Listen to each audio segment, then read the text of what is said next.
নমস্কাৰ, মোৰ এটি নতুন ভিডিঅ'লৈ আপোনালোকক পুনৰবাৰ স্বাগতম জনাইছোঁ।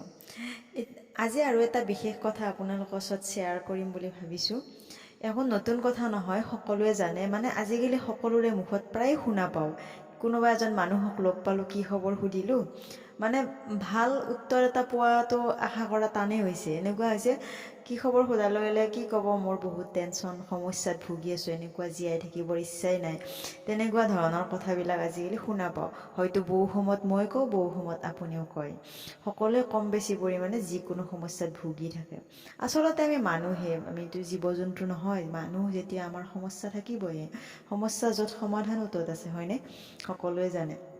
কিন্তু মই এইসকলৰ কাৰণে কৈছোঁ যে কিছুমানে সমস্যাত এনেকৈ গলি যায়, এনেকৈ সোমাই যায় যে সেই সমস্যাৰ পৰা ওলাই আহিবলৈ তেওঁলোকে কোনো ৰাস্তা বিচাৰি নাপায়। আৰু তেনেকুৱা মানুহক ৰাস্তা বিচাৰি দিলেও তেওঁলোকে ইমান সহজত ওলাব নোৱাৰে, বহুত চিৰিয়াছ হৈ যায়। এনেকুৱা হয়, বহু সময়ত আত্মহত্যাৰ নিচিনা পথো বাছি লোৱা। আচলতে নিজক এনেকৈ ধ্বংস কৰাটো কেতিয়াও শুদ্ধ পথ হ'বই নোৱাৰে।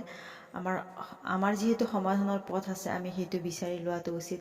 যদিহে নিজে আমি বিচাৰি নাপাওঁ, 2-4জন বিজ্ঞ মানুহৰ ওচৰত সংগ ল'ব লাগে, পৰামৰ্শ ল'ব লাগে, ভাল ভাল মানুহৰ কিতাপ পঢ়িব লাগে। যিবিলাক ডাঙৰ ডাঙৰ মহান ব্যক্তি আছে, তেওঁলোকে একেদিনে এনেকুৱা স্থানত উপনীত হোৱা নাই। তেওঁলোকৰ জীৱনীবিলাক যদি আমি পঢ়ি চাওঁ, নিশ্চয় গম পাব যে কিমান ছেক্ৰিফাইচ, কিমান সংগ্ৰাম কৰি আজি এইটো পথত উপনীত হৈছে। কাৰ সমস্যা নাই? পৃথিৱীত হাতীও চলি আছে আৰু পিপৰাও চলি আছে, চলি থাকিবই লাগিব। হয়তো সমস্যা বেলেগ বেলেগ, কাৰোবাৰ পইচা পাতি, কাৰোবাৰ অভাৱ অনাটন, কাৰোবাৰ বেমাৰ আজাৰ, এনেকুৱা বিভিন্ন ধৰণৰ সমস্যা আছে। সকলোবোৰ হেলা ৰঙে আমি যদি সহজভাৱে লওঁ, নিজৰ ওপৰত বিশ্বাস অটুট ৰাখোঁ আৰু নিজৰ কাম কৰি যাওঁ, কিছু পৰিমাণে হ'লেও সমস্যাৰ পৰা আমি পৰিত্ৰাণ পাওঁ।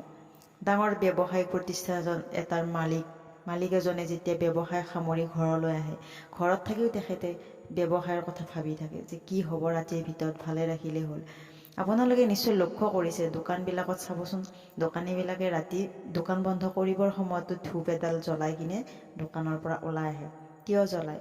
ভগৱানক প্ৰাৰ্থনা কৰে যাতে ৰাতি একো অঘটন নঘটায়, যাতে ৰাতি ভালেই থাকে সকলোবোৰ। সেইকাৰণে গতিকে মই এইখিনিয়ে ক'ব বিচাৰিছোঁ যে যি সমস্যাই নাহক কিয় আমাৰ ওচৰত, আমি সদায় ধৈৰ্য হেৰুৱাব নালাগে।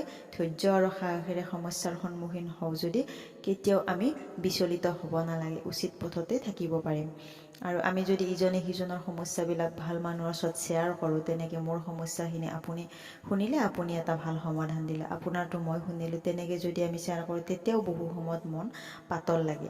আমি বহু সময়ত বহিৰ্মুখী ব্যক্তিত্বৰ হোৱাটো খুবেই প্ৰয়োজনীয়। অন্তৰ্মুখী ব্যক্তিত্বৰ মানুহেও বহুত কষ্ট পাব লাগে। গতিকে এইখিনিয়ে মোৰ ক'বলগীয়া। মনত সুৰদুৱনি লগাই আছিল বাবে শ্বেয়াৰ কৰিলোঁ, সকলোৱে জানে, তথাপিও ক'লোঁ।